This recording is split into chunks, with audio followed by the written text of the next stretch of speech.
What's up, guys? Today is Thursday, May the 15th, and this is Reading, Writing, Vocabulary.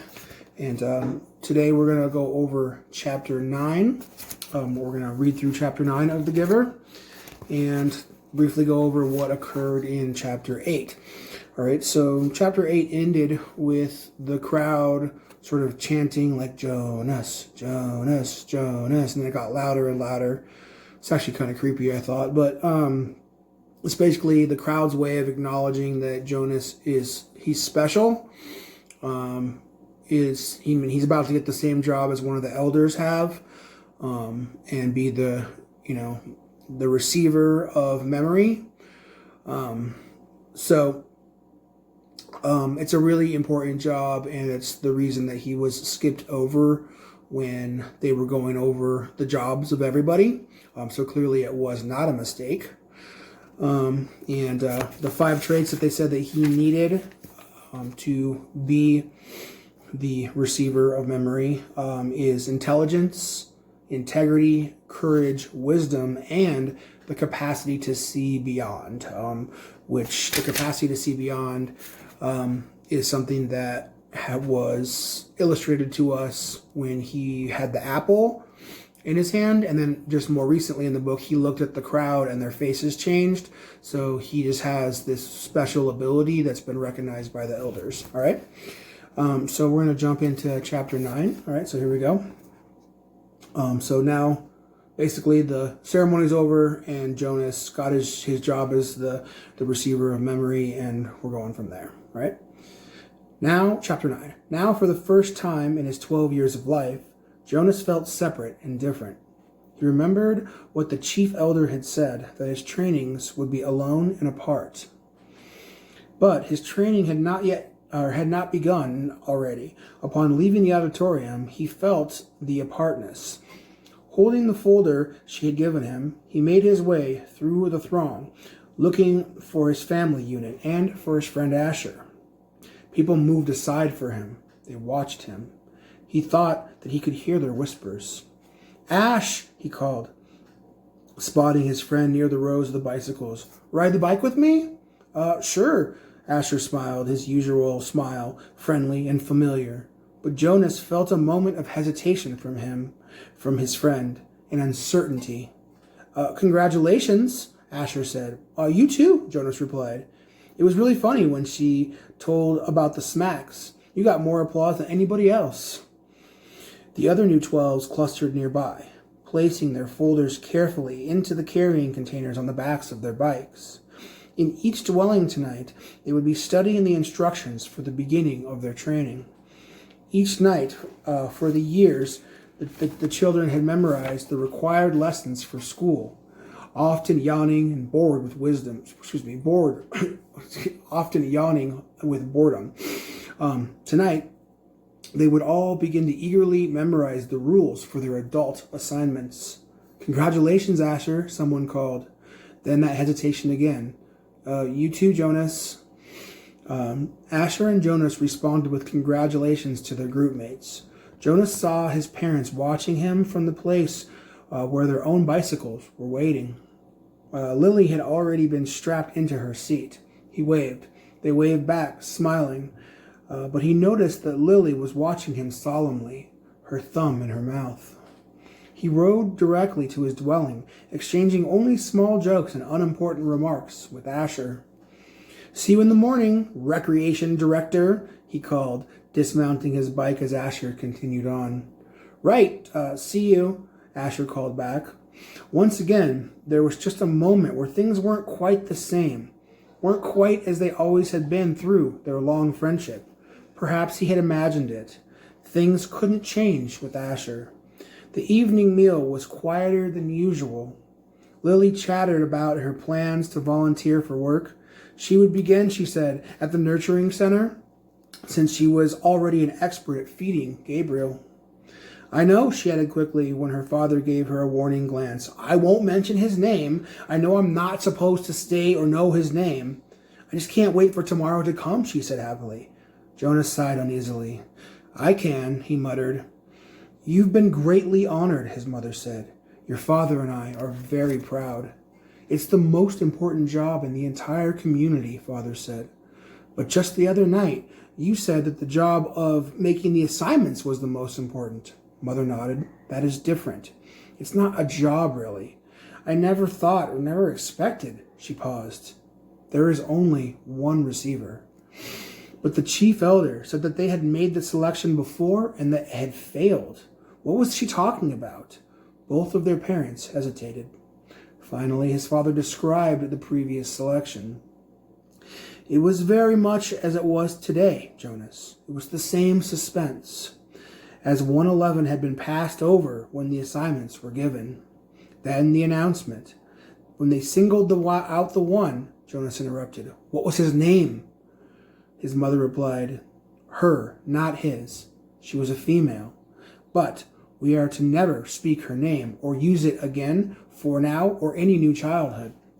Jonas was shocked. A name designated not to be spoken indicated the highest degree of disgrace in the community. But what happened to her? She asked nervously. But his parents looked blank. We don't know, his father said uncomfortably. We just never saw her again. A silence fell over the room. They looked at each other. Finally, his mother, rising from the table, said, You have been greatly honored, Jonas. Greatly honored. Alone in the sleeping room, prepared for bed, Jonas opened his folder at last. Some of the other 12s, he had noticed, had been given folders thick with printed papers.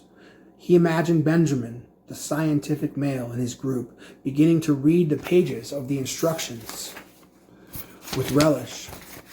He pictured Fiona, her gentle smile as she bent over the lists of the duties and methods that she would be required to learn in the days to come. But his own folder was startlingly close to empty. Inside there was one single sheet of printed paper. He read it twice. Jonas, receiver of memory, it said. Number 1. Go immediately at the end of school hours each day to the annex entrance behind the House of the Old and present yourself to the attendant. 2. Go immediately to your dwelling at the conclusion of the training hours each day. 3. From this moment, you are exempted from the rules of governing rudeness. You may ask any question of any receiver, and you will be given answers. Number 4. Do not discuss your training with any other members of the community, including parents or elders. 5. From this moment, you are prohibited from dream telling. 6. Except for illness or injury unrelated to your training, do not apply for any medication. 7. You are not permitted to apply for release. 8. You may lie. Jonas was stunned. What would happen to his friendships, his mindless hours of playing ball or riding his bike along the river?